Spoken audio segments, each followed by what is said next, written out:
And regrets from Councillor Committe, he's not feeling well, and Councillor Croft has a power outage issue at our store. Approve the agenda, please. Thank you, Councillor Dival. Councillor Stewart, seconding. Sure. It's okay. All good there? Okay. Adoption of the minutes, committee of the whole minutes for November 14th, 2016. So moved. Thank you, Councillor Dival. Councillor Erickson, seconding. Questions or comments pertaining to the minutes? All those in favor? Contrary, motion carries.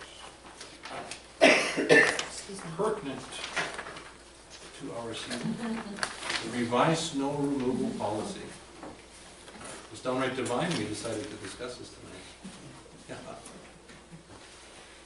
Yes, timely report.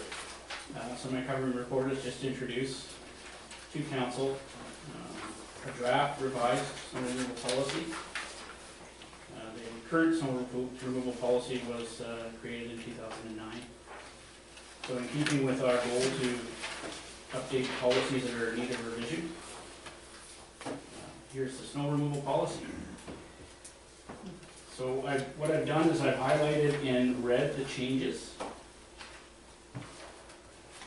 Most of the additions are just that, they're additions. You can see where I've crossed out existing language in the policy and replaced it with new language in red. So I'll basically open up the floor for discussion of this draft policy. Okay. I have a couple of questions. Okay, questions? Councillor Dival? So just the second bullet on 1.0, where snow plowing commences, we've changed it now to immediately upon accumulation. Before it was we waited until there was a certain accumulation of 3 to 5 centimeters. Just curious as to why we're changing that back. We've changed it to immediately upon accumulation because there's actually Canadian case law that happened in Milton. There was a case, Giuliani versus the town of Milton, where the town lost.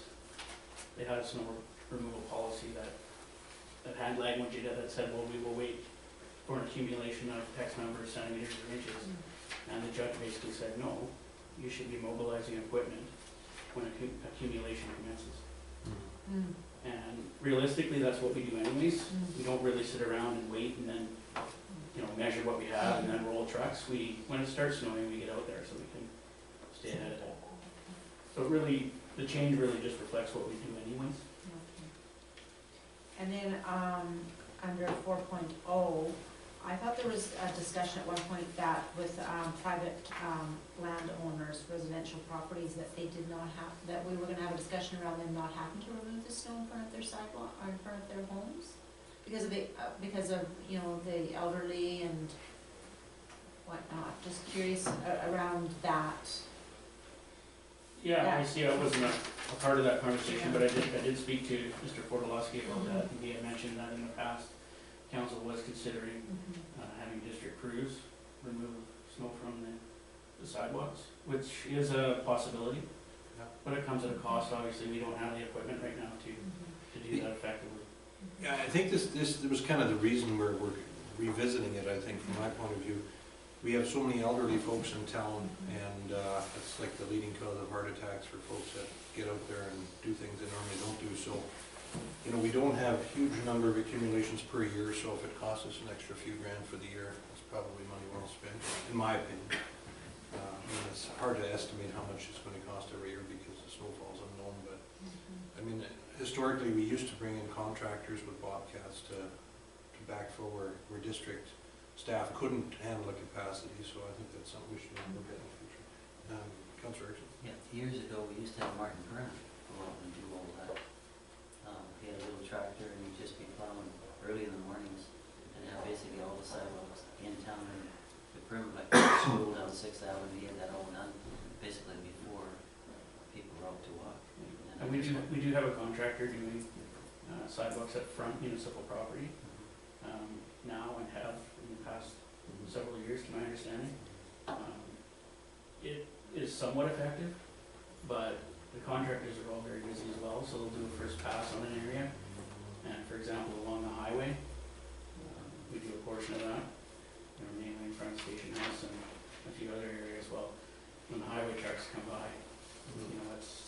the sidewalk again, so, you know, unless we had a dedicated contractor that all they did for us was work for us, it wouldn't be as effective as doing it in-house.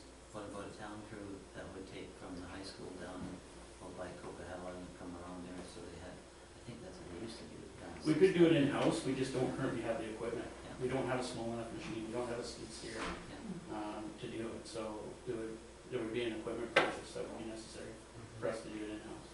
I think that's a good idea. Councilor Miller? Yeah, I mean, I agree. When I first saw that we were looking at policy, then that's the first thing I was looking for was something to do with the sidewalks. We do use contractors now to do all the way down 6th Avenue, right, like from Cockwell Lake Road past the arena down to the tracks, I think. Looks like it's been done. Yeah, I assumed it was- yes, and down along, along Cowco Lake Road along. Yeah, so the there's bike been park a lot and more that. sidewalks in town than there is, I know that. What I was hoping to find was some sort of information of what we estimate that would cost. You know, I don't know how they charge, if they charge per meter For the hour. or the time, but it'd be interesting to know coming into budget time. And the last number I remember hearing from budget meetings years ago was around $13,000 was the estimated cost, but that was years ago, so I was hoping to find that, because Is I think, that per event or on an annual budget. on an annual budget? Do you- Yeah, I've got an estimate, that, Roads and Drainage Foreman put together last year, and it's around $2,500 per event. Per event, yeah. Yeah, So that, yeah, that seems. Pretty reasonable. You know, we talk a lot about services and capacity, of course, so I understand we don't have the equipment, but we probably, during the snow event, don't have the people either to run that equipment, because they're busy running all the pieces that we do have to take care of snow. So I think a contractor is probably the way to go. There's several in town, and kind of back to that discussion we've had before about, you know, people that have certain pieces of equipment, I know you can't always rely on them to have that, but if you don't use them, there's a better chance that they won't have that because they don't have a customer for it. Mhm. So I think it's well worth looking into. Probably gonna get more snow at the end of this year, but looking forward to 2017's budget, I would really like to see that included in the policy, with a budget number attached to it for moving forward. I think it's a service that the public is definitely asking for, and is relatively low cost with a high value so all sidewalks. also. Well, Is that the consensus of? maybe, could I just maybe make a comment about that, is maybe in your priority areas, the sidewalks, and like, you would do it as the priority areas. Mhm. I think that's mainly where the sidewalks are anyhow. Yeah. It's the school routes almost, you could say, but.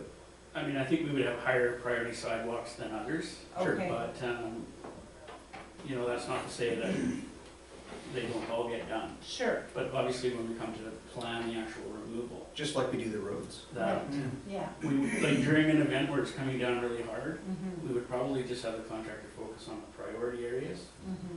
because they're just gonna be going around the clock anyways, right, while it's building up. So there's more than one clearing that needs to occur, like if we started on Friday this past week, you know, the sidewalks would have really, they were done twice, the areas that we have the contractor doing, and they could be done a third time, Sure. so. See, and the side benefit, if I may, by having machines do it the first time or two, it certainly makes it easier for residents or business owners to keep it up. Once that majority, like this snow event, the majority of the snow, once it was cleared, it was actually not bad to stay on top of, right? But it was that first big dump that everybody woke up to. That's hard to get to do with a shovel, you know, and there are businesses along the highway, both Water and Old School Princeton, that are gonna have a real hard time maintaining it because of the highways pushing it over onto the sidewalk, but. I may be unpopular with this statement, but from my experience, if the municipality decides to do the sidewalks, businesses and residents will not do them. Yeah, They will true. just expect the municipality to do it, so. Yeah, I agree with that. Maybe that's okay. And that's okay, but it comes at a cost, right, so that's. I think it's a value-added service that historically we have provided, a lot of people miss it. And I think the other thing is too, a lot of people commute out of town. Some leave very early, so, you know, some just can't do it because they're, short of getting up at 4 in the morning. It's just not gonna happen for them. Well, Here's the question, do we have someone out enforcing the fact that someone hasn't shoveled their sidewalk? No. No. So, I mean, do we? Good point. Yeah, is there? even a There is. bylaw on that? If I can make a comment on that, Your Worship, that does though clearly put the liability and responsibility on the homeowner in this case, when it's stated in the bylaw. 2 points of clarification I'd like to make. I guess I'm glad we're not going to a seniors only kind of thing from a policy administration. It has to be everybody, or nobody, or it's unadministrable. The other thing is where sidewalks exist. So for example, on 6th Avenue, and this is just for me and maybe for you as well, there's a sidewalk on the east side of 6th Ave, say south of the tracks. So we would do, and we do that one now. We can't do the other side because there is no existing sidewalk. So for example, Canyon Cable will not get any service from I'm us. talking paved sidewalk. Yeah. Absolutely, okay, very good. Yeah. And, you know, Mr. Forlowski does make a very good point. When it comes to defense for slip and trips and injuries, if we have a policy that clearly states that the municipality is responsible for clearing those sidewalks, then, and they're not done, then it does put the liability on the municipality. Is it possible to stage it in your priority list, though, just as we do the roads, that, you know, you'll get to them in a certain order that's Well- actually achievable, so that you're not putting yourself into a risk category and you're not gonna not do them? Yeah, I mean, in the scenario where we're hiring a contractor, we'll have to have a contract drawn up that basically holds them to having sidewalks done in a certain period of time. Otherwise, we don't have any control, or we have less control over when those sidewalks are done. I'm thinking about some contractors that take care of a lot of private business. They probably are traveling business to business, they could, I'm assuming, fit that in.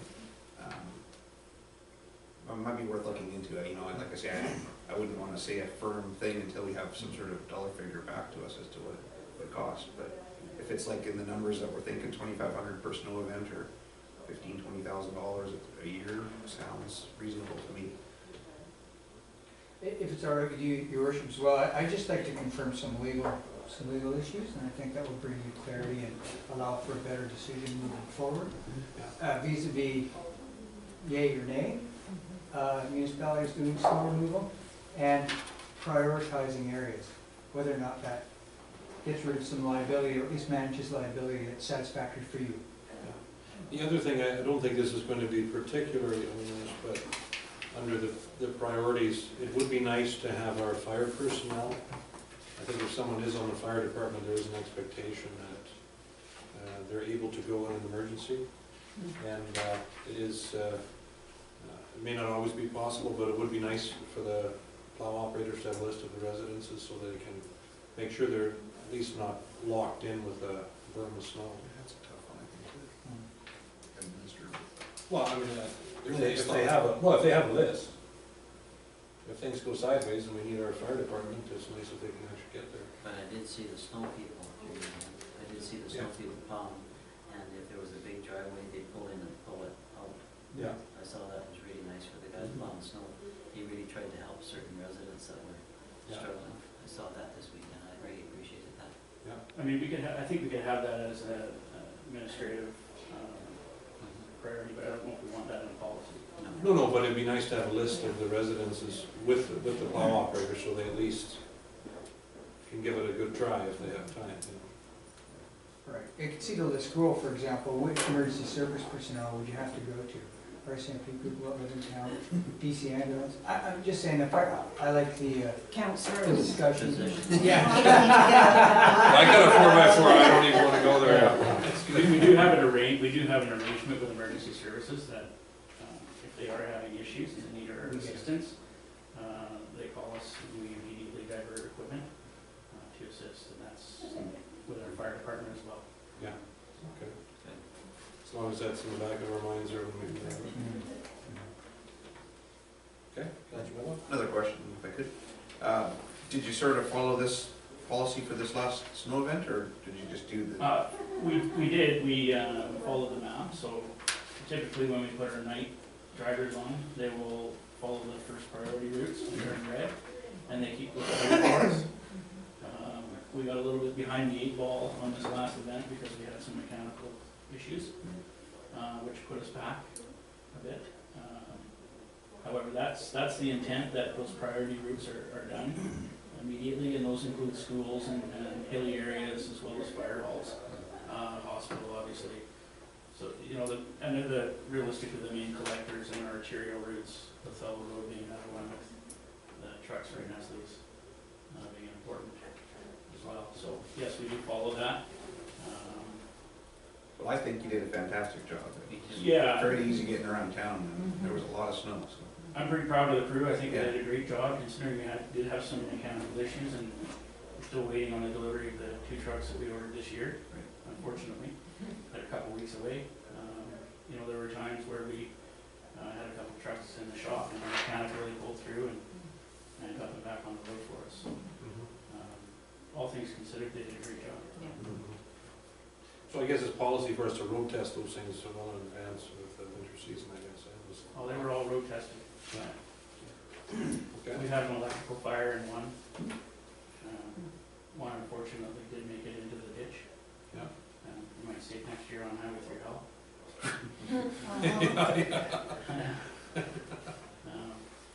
Yeah, so, you know, no matter how much we got those trucks prepared, you still run into issues when you're out there.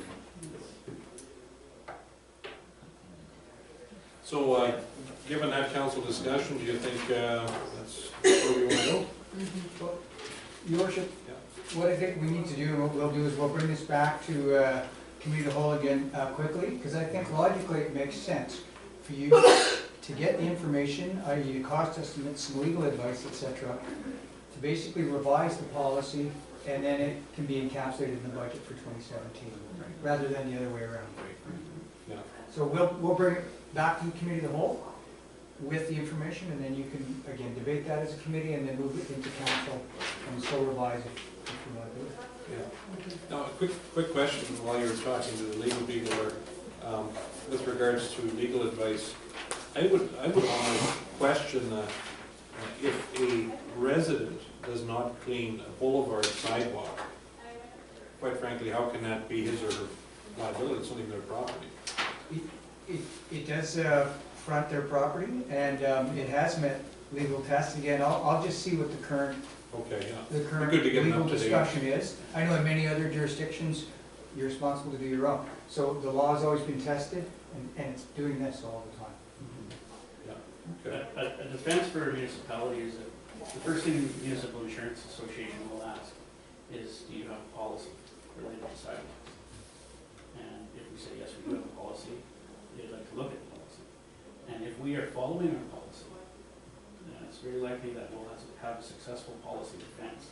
But if we have a policy that says one thing and we're not adhering to it, that's where we may get into trouble with liability. Yeah. So we have to be careful what we put in our policy to make sure that we can actually accomplish what's in there. Exactly. Realistic, it needs to be realistic. Realistic. Absolutely does. Now, clearance of roadways is obviously always a priority, and then sidewalks would be secondary. So, yeah, as long as it's articulated, we should be fine. I mean, in this suggested policy, you've got within 24 hours, I think, right, is the wording you use. That seems reasonable and realistic, even if it was district contractors that were doing the work, or district staff, either way. Yeah, I just find with contractors, staff will have a little less control over it, that's all. Yeah. If there's areas that have been covered again, we may not be able to get the contractor back to do it a second time as quickly as we would be able to send that machine and divert it back to get that area. Well, if you can justify purchasing the equipment, bring that forward. Well, yeah, yeah. I have some other asks for equipment that I think are of higher priority, so. Sounds like it's gonna be an interesting budget year. Yeah. It's just a little bit- Each one is. And it seems like it- Okay. Councillor Stewart. So is there any risk or liability for the piling of the snow in the middle of the roads at the intersections that make it kind of difficult for visibility? Is there any liability associated with that? hard for me to definitively say right now. It's one of those things is where else are you gonna put the snow? And we can't really pile it on the sidewalks, that'll cause us a problem. We can't pile it in the parking lanes because no one is able to park. So the idea behind that is to get it to the middle of the street, haul it out as quickly as possible, which is sort of the honest way out tonight. And then that does two things for you. That frees up the downtown core for access and egress, and it also really assists us when it comes to melt. We don't have all of that snow melting, and then we, have water issues and drainage issues associated with the rapid melt or significant amount of snowfall. So, my previous communities I worked in, we did the same thing in the downtown. Thank you for answering my question. Question, where do you haul it to? We're hauling it into the sports bowl. Okay. You need to have a winter event in there. Ice Lazy cap. car. You call it get the drift, Tunnels. snow joke. It's snowed. A bad snow joke. Okay, I guess we're done with that for now. Rolls are up. Do it here. From everyone. Second, stay or not? All those in favor? Cable not working? Okay, couple minute break and then off to council.